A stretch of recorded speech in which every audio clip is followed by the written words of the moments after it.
साथियों नमस्कार, मैं अश्विनी यादव एडवोकेट।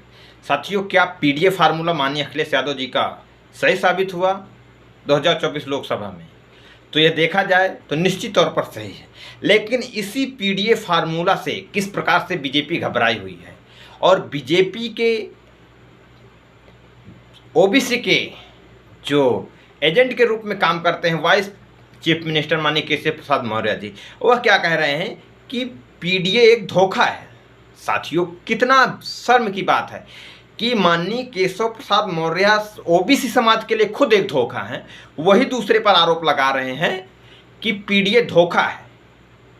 यहाँ तक कि जब भी उत्तर प्रदेश में पहले भी सरकार बनी है समाजवादी पार्टी की, तो जो सामाजिक न्याय है पिछड़ा वर्ग का, उन जातियों के अनुसार मंत्रालय बांटे गए हैं। भले ही ओबीसी की जातियां वो संतुष्ट न रही हों और समाजवादी पार्टी का साथ छोड़ करके दो दो तीन तीन मंत्रालय लेकर के खुश हों, लेकिन देखा यह जा रहा है कि वही लोग आरोप लगा रहे हैं जिन लोगों को सम्मान जहां पर ज़्यादा मिलता है।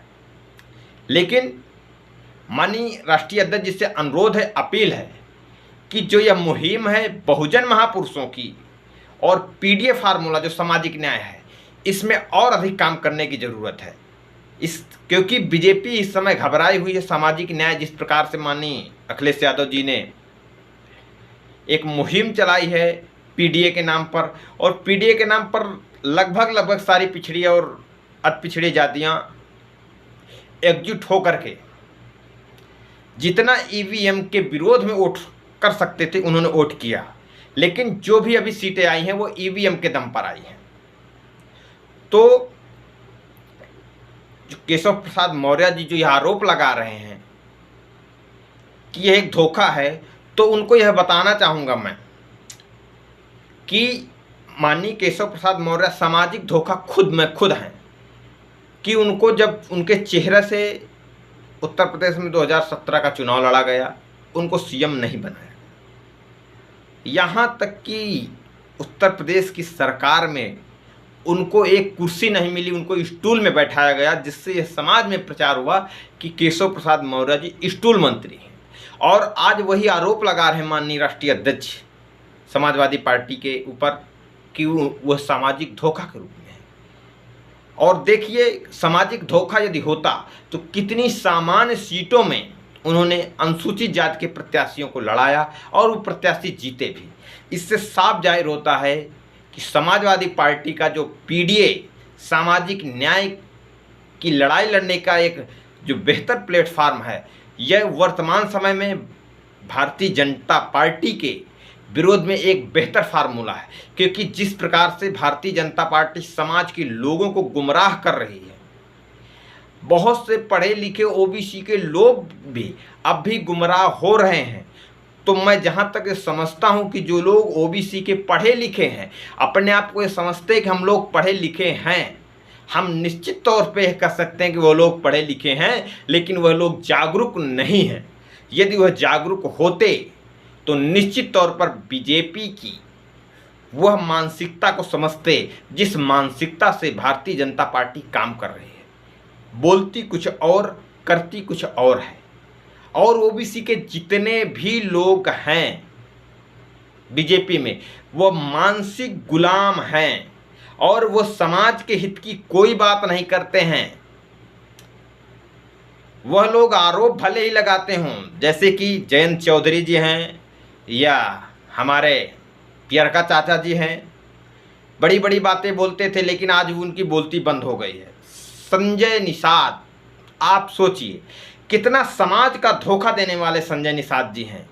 खुद अपने लड़के को भारतीय जनता पार्टी से चुनाव लड़ते हैं, खुद की राजनीतिक पार्टी है, खुद उसके राष्ट्रीय अध्यक्ष हैं, लेकिन अपने लड़के को दूसरे की पार्टी से चुनाव लड़ाते हैं। इससे साफ जाहिर है कि यह लोग स्वार्थी हैं। लेकिन इनके समाज के लोग जो इनको अपना नेता मानते हैं, अपने समाज का नेता मानते हैं, निश्चित तौर पर वह एक जातिवादी मानसिकता से संकुचित सोच के लोग हैं। जिस प्रकार से इस देश में समाजवादी पार्टी और बहुजन समाज पार्टी ने सामाजिक न्याय की लड़ाई लड़ी और पिछड़े अनुसूचित जाति के लोगों को प्रतिनिधित्व दिया, महत्वाकांक्षा जगाई, आज उसी का परिणाम है कि ये छोटे छोटे दल और पैदा हो गए, अलग अलग जाति के नेतृत्व तैयार हुए और वह बीजेपी जैसी राजनीतिक पार्टी की चौखट में बिके हुए हैं। लेकिन उस समाज के लोग उनको अपना नेता मानते हैं, क्या सोचकर मानते हैं, यह बहुत ही समझने की ज़रूरत है। और जो समाज के लोग उनको यह मानते हैं कि यह लोग हमारा हित करेंगे, दोस्तों साथियों समझिए, वह एक सीट अपने लड़के को मांगते हैं। ऐसे लोग खुद अपने लड़के को चुनाव लड़ाते हैं। यहाँ इस समय यह देखा जा रहा है साथियों, हमारे देश के जो आम जनमानस, उनको देश की चिंता है, लेकिन देश के नेताओं को अपनी चिंता है। खुद संसद विधायक बन जाते हैं, उनको अपने लड़के की चिंता है, अपने बहू की चिंता है, अपनी लड़की की चिंता है कि इनको कहाँ से चुनाव लड़ाना है। यदि ऐसे सोच के लोग राजनीति में हैं और हम ऐसी सोच के लोगों को स्थापित करने का काम कर रहे हैं, तो निश्चित ही तौर पर हम लोग इस देश के गैर जिम्मेदार नागरिक हैं। जो ऐसी मानसिकता वाले लोगों को जनप्रतिनिधि चुन रहे हैं, बाई दफ़ा गलती से हमने चुन लिया एक बार, तो निश्चित तौर पर उनको अगले चुनाव में ऐसी मानसिकता को देखते हुए हराने का काम करना चाहिए, उनके प्रतिनिधित्व को ख़त्म करने का काम करना चाहिए। लेकिन एक बार फिर मैं कहूँगा, पीडीए फार्मूला ही भारत देश में वर्तमान समय में भारतीय जनता पार्टी को रोकने का महत्वपूर्ण शस्त्र है। इसलिए पीडीए को माननीय अध्यक्ष जी मजबूत करें और भारत के समस्त ओबीसी, एससी, एसटी माइनॉरिटी के लोगों को इस पीडीए फार्मूले को मजबूत करना है। जहां तक 2027 की बात रही उत्तर प्रदेश में, तो सभी साथियों को यदि अपना रोजगार, देश का संविधान, सामाजिक व्यवस्था बचाना है, बुलडोजर से अपना घर बचाना है, बेरोजगारी को भगाना है, तो निश्चित तौर पर पीडीए को मजबूत करने की ज़रूरत है साथियों। धन्यवाद। जय भारत, जय संविधान, जय विज्ञान।